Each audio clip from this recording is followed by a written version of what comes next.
Coach Tony, Odigo late? And honestly, I understand that question deeply. You know why? Many of us, we know, I touch differently. We grew up differently from what the children are faced today. We remember hearing our Igbo spoken at home naturally. There was nothing like calling anybody with an English name. It was all our full Igbo name. No, hello. It was all filled with stories. Akoko Iro. You know, our elders, our grandparents lived with us in most of those instances.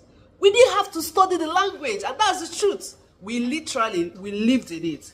But now, Akoko change, you go.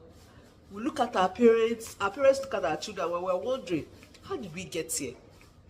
So the child understands the language, but they struggle to speak.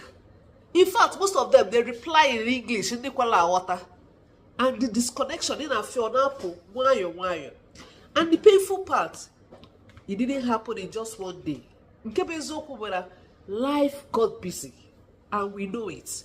It became easier to speak English. And our language became a foreign language, even in our own home. So, I keep telling our parents every time I have this opportunity, or they be late. In fact, they are very intelligent. They just need that exposure and consistent system that will bring back Igbo into their life again. And that's exactly why we are created Umuoma Igbo Academy. Our children are given the tools, the system, a consistent pattern to allow them to explore the language, fall in love with the language, speak and connect with their roots, which is literally what is being lost when language is lost. Identity. Share with a parent who is in this condition.